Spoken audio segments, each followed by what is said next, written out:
Poetry in motion, Sunday poetry in motion. Poetry in motion, Sunday poetry in motion. Poetry in motion, Sunday poetry in motion. Poetry in motion, Sunday poetry in motion. Hello once again and welcome to Poetry in Motion Sunday. I'm Craig Lewis and you're watching episode 66. I'll start with my first poem. This one is called A Price to Pay. He thought it was a private message, little did he know. It was the neighborhood group chat and much he put on show. The moment that he realized was too late to delete. So now he keeps his head down when he's walking down the street. His breath locks in his chest like a padlock locks the bike. The moment he had sent it, he had drank too many pints. He signed it, mum's the word. The message was for Tracy even though he has a bird.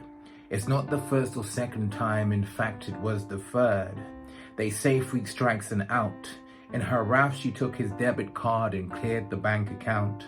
Talking grand's worth, not the hundreds. She'd refrain from using cuss words cause his payback was so sweet. She bought herself handbags and dresses, plus red bottoms for her feet. Delivered the next day, no need to wait for weeks and weeks. She's one who knows her worth. She didn't get mad but she got even by hitting him where it hurts. This became the payback when he would chase other skirts. She acts with no delay, so when the cat's away, please think twice before you play, cause karma's a thing that's real and brings back a price to pay. And moving on to my second poem, this one's called Picture Frames. He ran 10 toes till the stitch came, prepared to lose his rep and his nickname. He's out of this game. For love's a thing he's never met. From young his father kept his distance, so Finn's mission became to earn respect, one way or the other. His yearn for a lover on hold. Gang gang became the slogan, his mentality was road. He'd ride or die for his postcode. But deep down he weren't as cold as the man them. The world to him is what his nan meant until she passed. But this wouldn't be the last that he'd adore a woman's presence. Stabbing guys became less pleasant. He believed there is greener grass on the other side. He felt the yearn to walk a path he's never tried.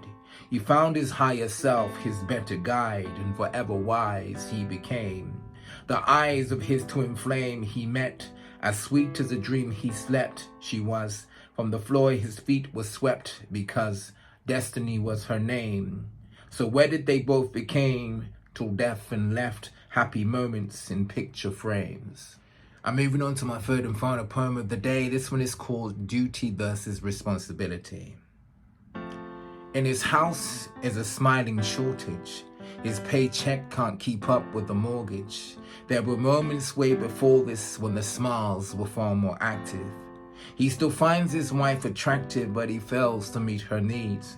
After long shifts at his day job, he comes home from work fatigued. And around her all she sees, her friends in happy marriages. And for each one she's well pleased, but a pinch of envy manages to make her feel unease. She often drifts into fantasies of the perfect life she craves, and memories of the life before she sacrificed the raves and mischief. This gift of love is precious but brings much challenge too. Her needs are screaming loud, she feels he hasn't had a clue. It's known he likes to pay the bills the moment they are due. Competing with his job, she feels like she's his number two. And it's cancelled all the fun.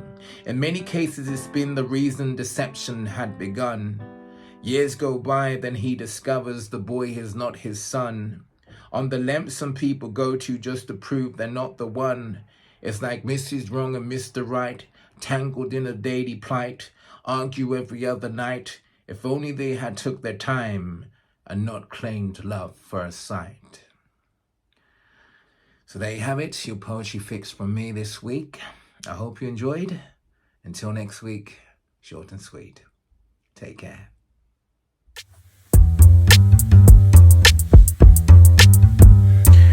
Poetry in motion, Sunday poetry in motion. Poetry in motion, Sunday poetry in motion. Poetry in motion, Sunday.